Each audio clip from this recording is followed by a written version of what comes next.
Sadik Hadzovic is one of the greatest and most influential men's physique athletes of all time. He has won some of the biggest shows in bodybuilding. He has won the Tampa Pro, he has won the New York Pro, Pittsburgh Pro, Arnold Classic, and the only show that he has not won is the Olympia, but he has placed second multiple times. So it's safe to say in 2024, with the showings that he did present in Chicago and Tampa, there was a lot left to be desired.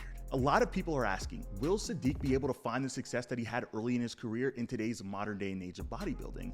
And I think a lot of people had a lot of high expectations for Sadik coming into Chicago and Tampa here in 2024. And there's no question, he didn't nail it. Even though his physique has changed dramatically over the years and simply evolved with the division, there's still a lot left to be desired in order to reach the heights where I'm sure even he had expectations, let alone the fans. So what does he have to do?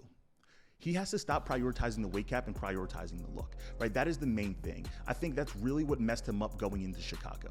He was somebody who was focusing on a number and not necessarily focusing on bringing the best version of him. And instead of chasing a way to maximize his weight cap, I think instead he needed to focus on a way to maximize his look. But there also are a lot of things that are still in his control if he still wanted to qualify and focus on 2024 Olympia, and that's posing, right? His presentation just wasn't necessarily there. And there's a lot of changes in the posing of men's physique compared to where it was back in the golden era, the beach body look, to where it is now. And I think he needs to simplify his posing, focus on hitting his angles correctly, and again, just simply looking more comfortable on stage. Now, the biggest thing that I've noticed that Sadik has improved on is size. Now, is he the biggest men's physique athlete on stage? No, but that's the one thing that has also grown with the division. Yes, there's been a lot of emphasis towards added muscle, but over the last 2 years, the division actually started going back and looking at things in more of a traditional manner of what the division was. They don't look at size as being reigning supreme, but instead they look at structure, conditioning. And we all know that Sadik brings that conditioning. Now, he does need to focus on adding more detail, right? We know his midsection has always been an issue, but the conditioning is not the issue. He does need to maximize the muscle that he has by focusing on fullness, but again, that's a peaking issue. And that's something what we've noticed in Chicago that went very wrong. The question is, should Sadik retire? And this really got me thinking, because a lot of people were posting and commenting and just simply pushing the narrative that Sadik was completely washed up. And if you were to ask me, I don't think that he is. I think that there's still a lot that he needs to do in order to find what works best for him, because his body is forever changing and it's not what it was back when he was winning those big shows and being in the conversations to win the Olympia.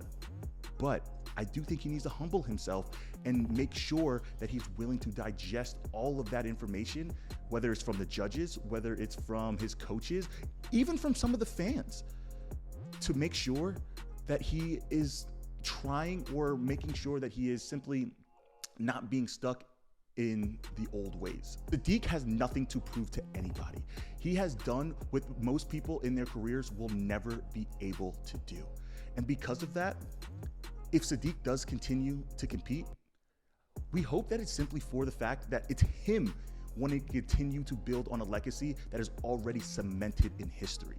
Not because of the fans are saying one thing, or he's trying to prove other people wrong or even right. There hasn't been many men's physique athletes who've been able to evolve with the time. We have Ryan Terry, our current Olympia champion, who is somebody who has been a staple of the men's physique division since it's originated. We have Jeremy Buendia, who has also seen his fair share of trouble of finding that success later in his career after taking time off, right? But there's also so many else out there who haven't necessarily been able to recreate that success that they had in the past compared to the current.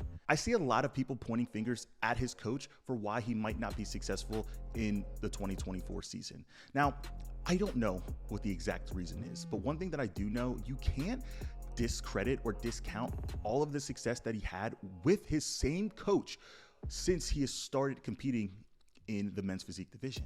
So take that with a grain of salt. Again, everybody's body changes every single year, especially when you take time off and then come back. So even though they haven't necessarily nailed it yet, I can't imagine anybody who would know how to manipulate his physique in a faster way than somebody who's been coaching him through his whole career. So I do believe if Sadik wanted to continue to compete and chase the goal of competing in the Olympia in 2024, it would make the most sense to stay with his current coach. They've had a lot of success, and you can't simply discredit the track record that they had in the past just because of what you're seeing in the last few shows. But if Sadik were to take some time off and have another comeback in 2025 or 2026, then he might want to take a step back and see what potentially is out there. But I think that's jumping to conclusions. I don't believe that's something that he needs to do. I think him and his coach just need to continue to find the recipe. And once they do, he's going to be very hard to beat. I'm telling you guys right now, Sadik has what it takes to be on the Olympia stage. Maybe not top 5, but he can definitely be somebody who is a pro show winner and somebody who, again, could give a lot of people a run for their money. Now, I don't know if it's just me, but it does sound like Sadik is insinuating retirement if it doesn't go well in Tampa. So it's going to be called Now or Never, because that's the theme of this entire year. I'm getting older, I'm competing. It's either I'm doing this shit now or I'm never doing it. And with him not placing likely where he expected or where many people even expected, this could have potentially have been the last time we have ever seen Sadik on stage. And it hit me. You know, I'm backstage talking to him, and after the show, I'm sitting here saying to myself, wait a minute, this could have been the last opportunity that we have seen a legend step on stage. And it started making me run down all the nostalgia moments of Sadik, you know, all the big shows and just the YouTube videos, the encouragement, the motivation. And I think this whole division, this sport in general, simply owes him a thanks if that were the case. And even if it weren't, you know, Sadik is a legend, man. And I'm somebody who was a fan of bodybuilding first, and having the opportunity to not only have shared the stage with him, but also just shared experiences and followed his journey and used him as motivation to further me along on mine. You know, I'm just, it's an honor to have seen him do what he does and build this division up to what it is today. So Sadik, if you are watching this, brother, I appreciate you for everything you've done for me in this division. And if you are planning retirement anytime soon, we wish you nothing but the best on everything you do outside of bodybuilding. You are a legend off and on the stage. And again, you have done so much for me and so many others who have simply just followed your journey.